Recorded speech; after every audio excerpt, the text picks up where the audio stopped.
Hello my dear student. बेटा, आज हम करने वाले हैं एक बहुत ही इंपॉर्टेंट चैप्टर जिसका नाम है बैंक समाधान विवरण। और ये एक ऐसा चैप्टर है बेटा जो अपने आप में बहुत इंपॉर्टेंट है और बहुत टिपिकल है।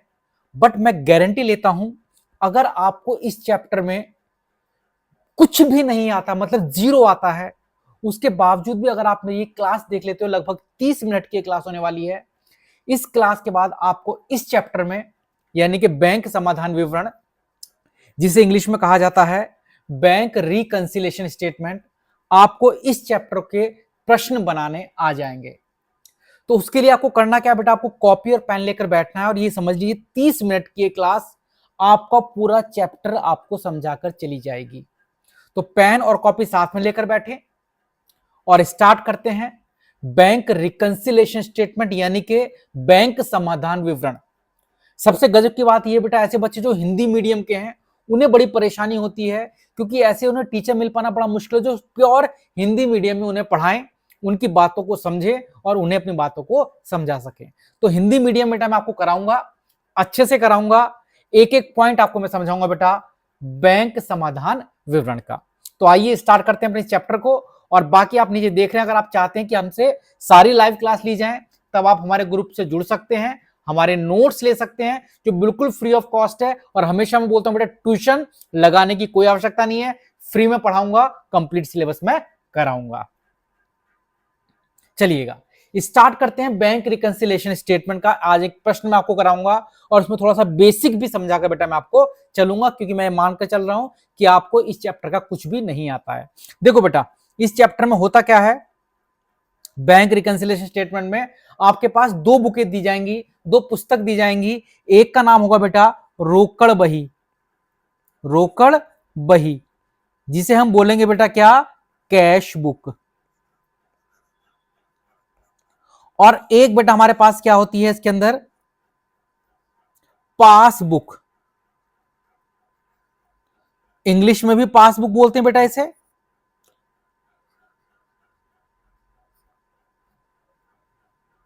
और हिंदी में बेटा से क्या बोलते हैं, पासबुक ही बोला करते हैं। ध्यान से समझिएगा, गारंटी मैं लेता हूं, अगर आपने 10 मिनट मेरी क्लास ले ली तो आपको मजा आना स्टार्ट हो जाएगा। देखो भैया, हमारे पास इस चैप्टर में होती है दो चीजें, एक का नाम होता है कैश बुक, एक का नाम होता है पासबुक, यानी कि एक रोकड़ बही और एक पासबुक हमारे पास होती है। अब ये पासबुक क्या और रोकड़ बही क्या, इसे अगर आपने समझ लिया तो आपको पूरा चैप्टर समझ में आ गया।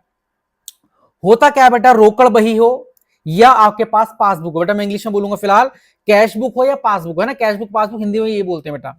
चाहे कैश बुक हो चाहे पासबुक हो, दोनों के अंदर एंट्री किसकी की जाती है, बैंक की जाती है।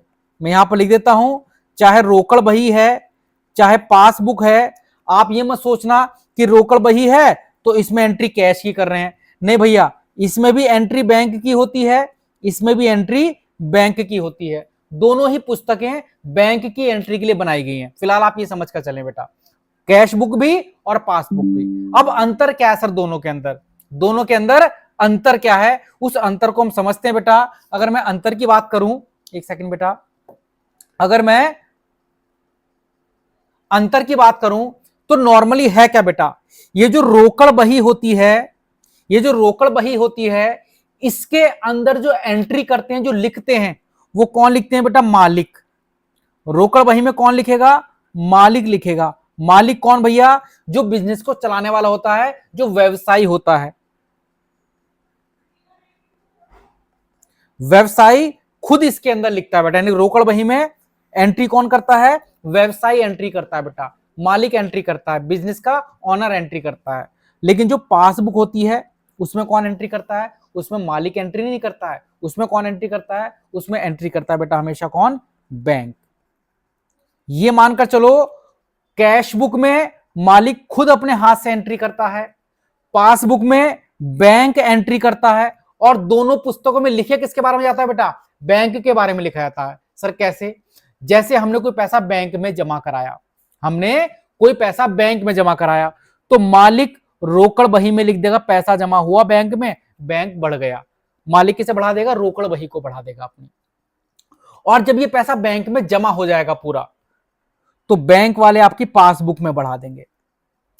जैसे ही बेटा आपने क्या किया, बैंक से पैसे निकाले, मालिक रोकड़ बही को घटा देगा, और जब पैसे बैंक से निकलेंगे तो बैंक वाले पासबुक से घटा देंगे। मालिक ने कोई चेक बैंक में जमा कराया, तो मालिक के पास कौन सी बुक है, रोकड़ बही। मालिक अपनी रोकड़ बही में बढ़ा देगा कि मैंने चेक जमा कराया, बैंक बढ़ जाएगा।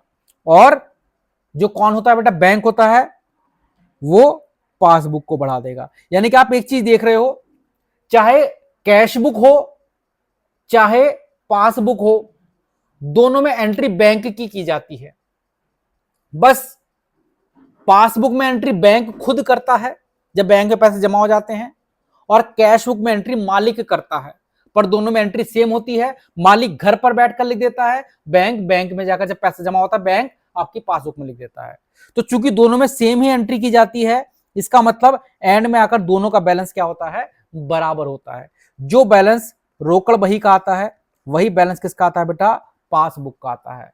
लेकिन कभी कभी होता क्या है कि हमारी रोकड़ बही और पासबुक का बैलेंस बराबर नहीं आता। कुछ ऐसी घटनाएं हो जाती हैं जिन वजह से इन दोनों चीजों के, कैश बुक और पासबुक का बैलेंस बराबर बराबर नहीं होता। तो अगर ऐसी स्थिति होती है तो उसी ही के लिए बेटा हम क्या करते हैं, बनाते हैं बैंक समाधान विवरण। तो बैंक समाधान विवरण बनाया जाता है कैश बुक और पासबुक के शेष यानी कि बैलेंस को मैच करने के लिए, दोनों का मिलान करने के लिए। तो पहला आप दो बातें समझ लो, कैश बुक क्या होती है, कैश बुक हो या पासबुक हो, दोनों में एंट्री बैंक की जाती है, पर कैश बुक में एंट्री मालिक खुद करता है, पासबुक में एंट्री कौन करता है, बैंक करता है। पहली चीज। दूसरा, बैंक समाधान विवरण हमें करना क्या होगा बेटा, अगर एग्जैक्ट बात करें तो जब हम बैंक समाधान विवरण बनाएंगे तो प्रश्न में हमें कैश बुक का बैलेंस दे दिया जाएगा। हमसे क्या पूछेगा वो, कि पासबुक का बैलेंस बताओ। बैंक समाधान विवरण में क्या होगा बेटा, एक बुक का बैलेंस दे देगा, दूसरी बुक का वो बैलेंस आपसे पूछेगा। कैश बुक का बैलेंस दे देगा तो हमें पासबुक का आंसर निकालना होगा, या हमें पासबुक का बैलेंस दे देगा तो हमें कैश बुक का आंसर निकालना होगा। यही है बैंक समाधान विवरण। कैश बुक का क्वेश्चन में बैलेंस देगा तो पासबुक का आंसर निकालना होगा हमें, और अगर वो पासबुक का बैलेंस देगा तो हमें कैश बुक का आंसर निकालना होगा। किसमें, बैंक समाधान विवरण में, बैंक समाधान विवरण में बेटा, यानी कि बैंक रिकंसिलिएशन स्टेटमेंट में। कैसे निकालना होगा, अब चलते हैं एक प्रश्न की ओर। इतनी बातें हम समझ गए हैं, करना कैसे है वो हम प्रश्न के थ्रू समझेंगे। अब एक अगर आपने एक प्रश्न समझ लिया तो आप समझो, आप ये प्रश्न नहीं समझ रहे हो, आप ये पूरा एक चैप्टर समझ रहे हो। अगर आप एक प्रश्न समझ जाते हो इसका मतलब आपको पूरा एक चैप्टर आ गया। कैसे भैया, मैंने कहा था किसी एक बुक का बैलेंस दिया जाएगा, दूसरी बुक का बैलेंस आपको इसमें निकालना होगा। सर कैसे, देखते हैं भैया एक प्रश्न के माध्यम से। एक पहला प्रश्न बेटा क्वेश्चन दे रखा है, निम्नलिखित सूचनाओं के आधार पर बैंक समाधान विवरण तैयार करें। तो हमें प्रश्न में क्या दे रखा है, 31 मार्च को रोकड़ बही के बैंक खाने का शेष, यानी कि 31 मार्च को रोकड़ बही यानी कि कैश बुक का बैलेंस आपको दे रखा है। कितना दे रखा है, 30,000 रुपए। तो जैसी मैंने पहली लाइन पढ़ी कि रोकड़ बही का बैलेंस दे रखा है, मैं आंसर समझ गया। मुझे इसका आंसर क्या निकालना बेटा, रोकड़ बही का दे रखा है, इसका मतलब मुझे पासबुक का आंसर निकालना होगा। रोकड़ बही को बेटा क्या बोलते हैं, कैश बुक, यानी कैश बुक का बैलेंस दे रखा है, पासबुक का बैलेंस हमें निकालना होगा। करना कैसे है, पॉइंट नंबर 1 लिखोगे। पहली चीज, इसका फॉर्मेट समझते हैं बेटा। हर अकाउंट जो हम बनाते हैं उसमें एक पर्टिकुलर का कॉलम होता है। पर्टिकुलर को बेटा शुद्ध हिंदी में क्या बोलते हैं, विवरण। विवरण का बैलेंस होता है बेटा, विवरण होता है कॉलम, बड़ा कॉलम बनेगा विवरण का, और दो कॉलम इसमें बनेंगे डेबिट क्रेडिट। नहीं, इसमें डेबिट क्रेडिट का बैलेंस कॉलम नहीं बनता, इसमें बनता है प्लस आइटम और माइनस आइटम, यानी कि प्लस और माइनस आइटम के इसमें कॉलम बनेंगे। एक इसका दूसरा तरीका भी होता है, जोड़ो और घटाओ, वो अलग है बेटा। हमें ये वाला मेथड सीखना है, एक प्लस आइटम लिखना है कॉलम में और एक को माइनस आइटम लिखना है। डेबिट क्रेडिट इसके अंदर नहीं लिखा जाता, particular, plus item, minus item, इसमें 3 कॉलम बनते हैं बेटा। ऊपर क्या लिख दोगे, बैंक समाधान विवरण या बैंक रिकंसिलिएशन स्टेटमेंट। अब करेंगे कैसे बेटा, सबसे पहले क्वेश्चन में हमें रोकड़ बही का शेष दे रखा था तो हम लिख देंगे, वही लाइन आपको लिखनी है, रोकड़ बही का बैंक शेष, यानी कि रोकड़ बही के अकॉर्डिंग जो शेष है बैंक में हमारे, वो कितना दे रखा है बेटा क्वेश्चन में 30,000, उसे आपको प्लस आइटम में लिख देना है। पहली लाइन जो क्वेश्चन में दी जाएगी, आपको रोकड़ बही का बैलेंस दिया जाएगा, आप रोकड़ बही का शेष लिख दोगे ऐसे ही। जिन्हें इंग्लिश में लिखना है वो लिख सकते हैं balance as per cash book. Cash book के अकॉर्डिंग ये बैलेंस हमें दे रखा है, ऐसा आप लिख दोगे बेटा। सबसे पहला काम है रोकड़ बही का शेष आपने लिख दिया 30,000 रुपए, balance as per cash book आपने लिख दिया बेटा कितना 30,000 रुपए। सबसे पहला काम आपको ये करना होता है। कर सकते हो? हाँ जी सर कर देंगे। अगर आपने ये कर दिया, अब आते हैं सेकंड पॉइंट पर। इतना काम आपको करना है बेटा, हर प्रश्न की पहली लाइन रोकड़ बही का बैलेंस दे रखा होगा, आप रोकड़ बही का बैलेंस लिख दोगे और जो आंसर क्वेश्चन में दे रखा वो लिख दोगे। अब है इंपॉर्टेंट चीज, यहां से स्टार्ट होता है बेटा प्रश्न। पहली लाइन मतलब दूसरी लाइन क्या लिखी है बेटा, समझते हैं। चेक निर्गमित किया, चेक निर्गमित किया गया किंतु भुगतान के लिए प्रस्तुत नहीं हुआ। कहोगे सर ये तो हिंदी में लिखा है, ये कैसे समझेंगे? मैं बेटा आपको हिंदी की हिंदी समझाता हूं। चेक निर्गमित किया किंतु भुगतान के लिए प्रस्तुत नहीं हुआ, इसका अर्थ ये हुआ कि हमने चेक काट कर दिया। निर्गमित का मतलब होता है किसी को चेक काट कर देना, है ना, किसी को चेक से भुगतान करना, कि ले चेक ले बैंक से पैसा निकाल लेना, है ना। जैसे मैं कभी कभी चीजों को खरीदता हूं, मैं कैश भी दे सकता हूं और उसकी जगह चेक भी दे सकता हूं, उसे बोलते हैं चेक निर्गमित करना, चेक किसी को काट कर देना। आपने किसी को चेक दिया काट कर, किंतु भुगतान के लिए प्रस्तुत नहीं हुआ। जिसे आपने चेक दिया ना बेटा, वो अभी तक बैंक से पैसे लेने नहीं गया। आपने चेक तो दे दिया, बट जिसे हमने चेक दिया है वो बैंक से पैसे लेने के लिए नहीं गया है। इसे हम बोलते हैं बेटा चेक हमने निर्गमित किया पर अभी तक वो भुगतान के लिए प्रस्तुत नहीं हुआ। अब यहां वाली बात अगर आपने समझ ली तो आप सारे प्रश्न समझ जाओगे बेटा। देखो जी, हमें हर प्रश्न को कैसा करना है, आप रफ में छोटा सा सी लिख दोगे और एक लिख दोगे बेटा P. C for cash book, P for passbook. देखो अब समझना ध्यान से चीजों को।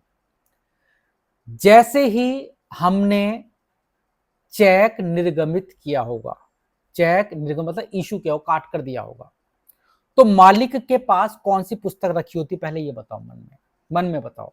सर कैश बुक होती है। जैसे ही आप किसी को चेक काट कर दोगे, आप ये सोचोगे बैंक से पैसे निकाल लेगा, आप तुरंत, मैंने कहा भले ही इसका नाम कैश बुक है, इसमें एंट्री बैंक की जाती है पर मालिक खुद करता है। जैसे ही आपने 2,000 रुपए का चेक काट कर दिया होगा, आपने अपनी कैश बुक को 2,000 रुपए से घटा दिया होगा। जैसे ही आपने 2,000 रुपए का चेक काट कर दिया होगा, आपने अपनी कैश बुक को 2,000 रुपए से घटा दिया होगा। क्यों घटाया होगा? कि आपने चेक काट कर दिया है तो जिसे चेक दिया है वो पैसे निकाल लेगा। मान लो ये कैश बुक है, ये पासबुक है, तो आप तुरंत अपनी कैश बुक को 2,000 रुपए घटा दिया होगा। लेकिन क्वेश्चन में क्या लिखा है? क्वेश्चन में लिखा है कि चेक का अभी तक भुगतान नहीं हुआ, यानी जिसे हमने चेक काट कर दिया वो बैंक से पैसे लेने नहीं पहुंचा। मालिक ने जैसे ही चेक दिया होगा, मालिक ने तो तुरंत अपनी कैश बुक से 2,000 रुपए घटा दिए होंगे कि पैसे लेने चला जाएगा, लेकिन वो अभी तक पैसे लेने नहीं पहुंचा है। तो ये समझ लो जो कैश बुक है उसका बैलेंस घटकर यहां पर आ गया है, बट अभी तक बैंक से पैसे लेने नहीं पहुंचा, तो बैंक से 2,000 रुपए नहीं घटे होंगे, कैश बुक से 2,000 रुपए घट गए, पासबुक से अभी तक 2,000 रुपए नहीं घटे। इसका मतलब क्या हुआ? कैश बुक 2,000 रुपए कम हो गई है और पासबुक अपनी जगह पर है। ऐसा हुआ होगा बेटा जब आपने चेक काट कर दिया होगा, पर जिसे चेक दिया वो पैसे लेने नहीं पहुंचा, तो कैश बुक 2,000 रुपए कम होगी, पासबुक 2,000 रुपए ज्यादा होगी। ये लाइन क्वेश्चन में दे रखी है, ये आंसर नहीं, इसे आपको कहीं नहीं लिखना, ये सिर्फ आपको बनाकर देखना रफ में कि जैसे चेक दिया कैश बुक कम हो गई, पासबुक अपनी जगह पर है। अब हमें करना क्या है? हमें इसमें क्या करना है? हमें हमेशा कैश बुक के बैलेंस को पासबुक के बैलेंस के बराबर बनाना है। ये समझ लो बेटा, आपको कैश बुक में कुछ प्लस या माइनस, पासबुक में नहीं, आपको कैश बुक में या तो कुछ प्लस करने हैं पैसे या माइनस करने हैं, और ऐसे करके आपको कैश बुक के बैलेंस को पासबुक के बराबर लेकर आना है। और बराबर लाने के लिए या तो कुछ प्लस करना पड़ेगा या कुछ माइनस करना पड़ेगा, और जो हमें करना पड़ेगा प्लस या माइनस, वही हमें इसके अंदर लिखना है, प्लस आइटम है या माइनस आइटम है। समझ लो बेटा, ये क्वेश्चन था, जैसी चेक काट कर दिया कैश बुक घट गई, पासबुक अपनी जगह पर है। अब अगर मैं बोलूं कि कैश बुक और पासबुक दोनों को बराबर करना है, कैश बुक 2,000 रुपए कम है, तो बताओ मैं कैश बुक में क्या करूं? 2,000 रुपए जोड़ूं या घटाऊं ताकि वो पासबुक के बराबर आ जाए। सोचो बेटा, कैश बुक 2000 रुपए कम है, पासबुक 2000 रुपए ज्यादा है, मुझे कैश बुक में कुछ करना है, पासबुक में नहीं बेटा, कैश बुक में कुछ करना है, या तो प्लस या माइनस, ताकि वो पासबुक के बराबर हो जाए। तो मुझे कैश बुक को बेटा, चूंकि कैश बुक कम है, पासबुक ज्यादा है, तो मुझे कैश बुक को क्या करना पड़ेगा बेटा, 2000 रुपए प्लस करने पड़ेंगे, ताकि वो पासबुक के बराबर हो जाए। अगर ये बात आप समझ गए कि मुझे कैश बुक में 2000 रुपए जोड़ने पड़ेंगे, तो जो करना पड़ेगा बस वही हमारा क्या होगा बेटा, आंसर होगा। तो चूंकि कैश बुक देखो ध्यान से, यहां पर भी कैश बुक, इसमें देखो बेटा ध्यान से, कैश बुक नीचे हो गई, पासबुक ऊपर है, तो बेटा मुझे क्या करना पड़ेगा, बराबर करने के लिए कैश बुक में 2000 रुपए प्लस करने पड़ेंगे। चूंकि नीचे है तो कैश बुक में 2000 रुपए बेटा मुझे क्या करने पड़ेंगे, प्लस करने पड़ेंगे, ताकि हमारा दोनों बैलेंस क्या हो जाए, बराबर बराबर हो जाए। तो मुझे क्या करना पड़ेगा बेटा, कैश बुक में 2000 रुपए प्लस करने पड़ेंगे। विवरण में क्या लिखा है, जो लाइन बेटा क्वेश्चन में दे रखी साफ साफ लिख दोगे, चेक निर्गमित किया किंतु अभी तक भुगतान के लिए प्रस्तुत नहीं हुआ। बिल्कुल सेम लाइन, कुछ बनाना नहीं है बेटा। इंग्लिश वाले क्या लिखोगे, cheque issue but not present for payment, cheque issue but not present for payment, पहली चीज। दूसरा, चेक बैंक में जमा किया किंतु अभी तक संग्रहित नहीं हुआ। फिर से हिंदी दे रखी है, लेकिन ऐसी हिंदी की आप समझ में नहीं आया। चेक बैंक में जमा किया किंतु अभी तक संग्रहित नहीं हुआ, इसका अर्थ क्या हुआ, इसका अर्थ क्या हुआ, आपने चेक को बैंक में जमा किया, जमा करने के लिए भेजा कि लो भाई चेक बैंक में जमा करा देना। मालिक ने चेक को बैंक में जमा करने के लिए भेजा, है ना, चेक बैंक में जमा किया किंतु अभी तक संग्रहित नहीं हुआ। इसका अर्थ क्या हुआ बेटा, समझते हैं। मान लेते हैं बेटा एक कैश बुक है, एक पासबुक है। जैसे ही मालिक चेक को बैंक में जमा करने के लिए भेजेगा, बताओ मालिक के पास कौन सी पुस्तक रखी होती है घर पर, कैश बुक के पासबुक मैंने समझाया था सर जी, कैश बुक रखी होती है। तो जैसे ही मालिक, जैसे बेटा हम क्या करेंगे, जैसे ही हम क्या करेंगे बेटा, बैंक में जमा करने के लिए भेजेंगे चेक, तो मालिक तुरंत अपनी कैश बुक को बढ़ा देगा, मालिक तुरंत अपनी कैश बुक क्या कर देगा बेटा, बढ़ा देगा कि भैया मैंने 5000 रुपए का चेक जमा करने भेजा, मालिक के पास तो कैश बुक थी, मालिक ने तुरंत बैंक कैश बुक में 5000 रुपए बढ़ा दिए। कैश बुक को ये मत समझना कि कैश इसका मतलब ही बैंक ही है, बस यहाँ पर एंट्री मालिक खुद करता है। जैसे बैंक में जमा करा था, मालिक अपनी कैश बुक को 5000 रुपए से बढ़ा देगा कि भैया मैंने जमा करा दिया, पर वो अभी तक संग्रहित नहीं हुआ। इसका अर्थ है कि बैंक ने अभी तक उसके पैसे आपके अकाउंट में जमा नहीं किए, अभी तक संग्रहित नहीं हुआ कि बैंक ने अभी तक उसे आपके अकाउंट में पैसे जमा नहीं किए। इसका मतलब ये हुआ, आपने चेक जमा करने तो भेज दिया, मालिक जैसे ही भेजेगा मालिक तो तुरंत अपनी कैश में चढ़ा देगा, पर अभी तक वो पैसे बैंक में जमा नहीं हुए। कैश बुक तो बढ़ गई, पर अभी तक पासबुक नहीं बढ़ी, क्योंकि अभी तक वो संग्रहित नहीं हुआ, बैंक में वो जमा नहीं हुआ। तो खुद बताओ, ये तो क्वेश्चन में दे रखी होती है, इसका हमें कुछ नहीं करना, ये तो हमें क्वेश्चन देकर बनाना है बेटा रफ में। ये रफ भी नहीं बेटा, मैं आपको सिर्फ तरीका मेरा को समझाने का है ना, कि इसका कोई नंबर नहीं है, सिर्फ तरीका है कि कैसा करना है बेटा। कैश बुक बढ़ गई है, पासबुक अपनी जगह पर है, दोनों का बैलेंस बराबर करना है। छूना किसे भैया, कैश बुक को। सोचो कैश बुक 5000 रुपए ज्यादा है, पासबुक 5000 रुपए कम है। कुछ बच्चे सोचेंगे पासबुक को बढ़ा दो, इसे नहीं छूना, कैश बुक को ही छूना है। तो कैश बुक को क्या करना पड़ेगा, बराबर करने के लिए हमें से पासबुक के बराबर लानी है। हाँ, चूंकि 5000 रुपए ज्यादा है, ये कम है, तो हमें से 5000 रुपए क्या करने पड़ेंगे भैया, कम करने पड़ेंगे। 5000 रुपए क्या करने पड़ेंगे, कम करने पड़ेंगे। और जो करना पड़ेगा वही आपको इसके अंदर लिखना है, लिख दोगे। तीसरा, चेक जमा करने भेजा किंतु अभी तक संग्रहित नहीं हुआ। हिंदी में बेटा, इंग्लिश में लिखोगे cheque deposit but not clear, cheque deposit but not clear, cheque जमा तो किया पर अभी तक वो क्लियर नहीं हुआ। अगली लाइन, चेक बैंक में जमा किया गया था किंतु अभी अगली लाइन, बैंक ने ब्याज दिया जिसे सीधे पासबुक में लिख दिया, बैंक ने ब्याज दिया जिसे सीधे पासबुक में लिख दिया। मतलब ये हमसे कहना चाह रहा है कि बैंक ने ब्याज तो दिया बट उसकी हमें जानकारी नहीं दी, बैंक ने सीधे हमारे पासबुक में चढ़ा दिया। बैंक ने हमें ब्याज दिया और सीधे कहां चला दिया बेटा, पासबुक में चला दिया। हमें इसकी जानकारी उसने अभी तक नहीं दी, हमें उसने इसकी जानकारी अभी तक नहीं दी। बैंक ने क्या दिया बताओ, ब्याज दिया, बट इसकी जानकारी उसने हमें अभी तक नहीं दी। अब कैसे करेंगे भैया, कैश बुक है, पासबुक है, कैश बुक है और पासबुक है। जैसे ही बैंक ने हमें क्या दिया होगा बताओ, जैसे ही बैंक ने हमें ब्याज दिया होगा तो बैंक ने तुरंत हमारी पासबुक को बढ़ा दिया होगा। बैंक जब ब्याज देता है तो बैंक के पास कौन सी बुक रखी होती है बताओ, पासबुक रखी होती है।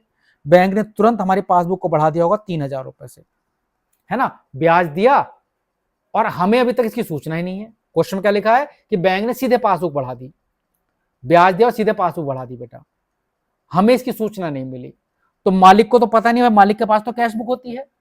हर प्रश्न में एक गलती ढूंढनी बेटा, आपको गलती क्या हुई, कोई बुक बढ़ गई होगी, कोई नहीं बढ़ी होगी बेटा। हर प्रश्न यही होगा, या तो कैश बुक बढ़ गई होगी, पासबुक नहीं बढ़ी होगी, या पासबुक बढ़ गई होगी, कैश बुक नहीं बढ़ी होगी, ऐसा हुआ होगा बेटा।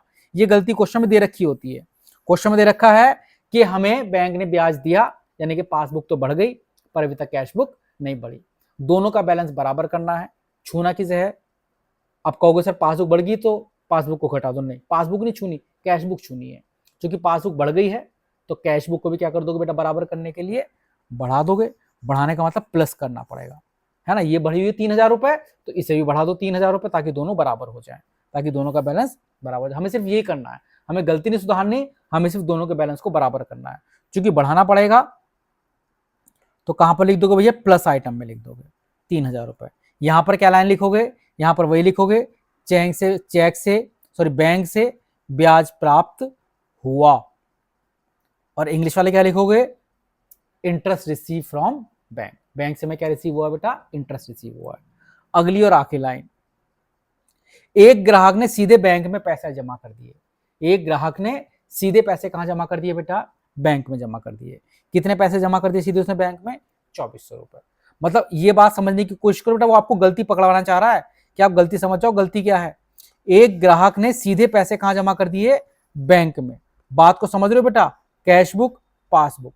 जैसे ही ग्राहक ने सीधे पैसे बैंक में जमा किए होंगे, जैसे ही ग्राहक ने सीधे पैसे बैंक में जमा किए होंगे, तो ग्राहक के पास कौन सी पुस्तक, सॉरी, ग्राहक ने सीधे पैसे कहां जमा किए, बैंक में। इसका मतलब ये हुआ कि ग्राहक ने, हमारे जो कस्टमर था, उसने सीधे हमारे बैंक में पैसे जमा करा दिए और हमें नहीं बताया।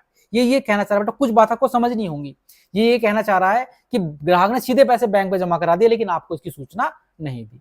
जब ग्राहक सीधे पैसे बैंक में जमा करा देगा तो बैंक वाले तो आपकी पासबुक को बढ़ा देंगे, पासबुक तो बढ़ जाएगी, पर हमें इसकी सूचना नहीं है। कैश बुक अपनी जगह पर, ये हमें गलती पहचान ली, पहले गलती पहचाननी है। गलती ये हुई कि पासबुक बढ़ गई है, कैश बुक अपनी जगह पर है। अब हमें दोनों को बराबर करने के लिए कैश बुक में छेड़छाड़ करनी है, या तो कैश बुक को घटाना है या कैश बुक को बढ़ाना है, ताकि दोनों का बैलेंस बराबर हो जाए। तो बताओ हमें क्या करना पड़ेगा, क्योंकि कैश बुक कम है, पासबुक ज्यादा है, हमें कैश बुक को भी बढ़ाना होगा। कितना भैया, 2,400 रुपए जमा कराए थे, तो हम भी यहाँ पर भी क्या करेंगे बेटा, 2,400 रुपए जमा कर देंगे, मतलब प्लस कर देंगे, ताकि दोनों क्या हो जाए, बराबर। 2400 थे, मैं चेक कर लेता हूँ, 2,400 रुपए प्लस आइटम कितना पैसा लिख देंगे, 2,400 रुपए। और लाइन वही, ग्राहक ने सीधे बैंक में जमा कराए, और इंग्लिश में क्या लिखेंगे, customer directly deposit into bank. ये तो हो गए भैया सारे के सारे काम। अब इस अकाउंट को क्लोज यानी कि खत्म कैसे करते हैं उसे समझ लो बेटा।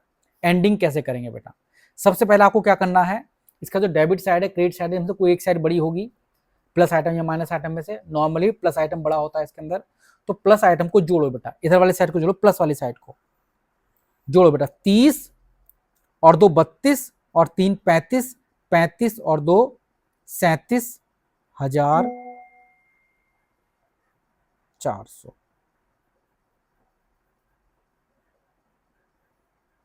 अच्छा रुको बेटा, वो 300 रुपए था, ब्याज 300 रुपए बेटा, सॉरी। टोटल करते हैं बेटा, 30 और 2 32 और 32 और 2 34, 34,700। हमने इस का टोटल कर लिया प्लस आइटम का, और इस ही टोटल को याद रखना, दोनों को नीचे नहीं लिखना, इस सेम टोटल को यहां लिख दो, 34,700। हमने प्लस वाले साइड का टोटल करना है और उसी को दोनों तरफ लिखना है बेटा, प्लस वाले को ही दोनों तरफ लिखना है। ठीक है भाई, इसका टोटल किया बेटा मैंने इस वाले का, इसी को बेटा मैंने क्या किया 37,400 यहाँ लिखा, और सेम कोई बेटा मैंने अपोजिट में लिख दिया 37,400। अब जो दूसरी वाले साइड है इसका टोटल करो, कहोगे इसमें टोटल क्या करना, बस 5,000 रुपए है, बस ठीक है। तो अब आप क्या करो, इस 34,700 में से 34,700 जो आया था बेटा, इसमें से आप ये वाला, कौन से वाले, इधर वाले साइड का टोटल बेटा कितना 5,000 है, ये 5,000 रुपए घटा दो। 34,700 में से 5,000 रुपए घटा दो, कितना बचा भैया 29,700। रफ में घटाना है बेटा, ये जो बड़ा है वो दोनों तरफ लिखना है। अब इस बड़े में से 5,000 रुपए घटा दो, कितना बचा रहा 29,700। इस 29,700 ये हमारा आंसर है बेटा। इसे देखो बेटा मैंने यहां पर लिख दिया, मैं गोला कर देता ताकि आपको दिख जाए। इस आंसर को यहां पर लिख दो बेटा घटाकर, और जो घटाकर आया उसके नीचे लिख दोगे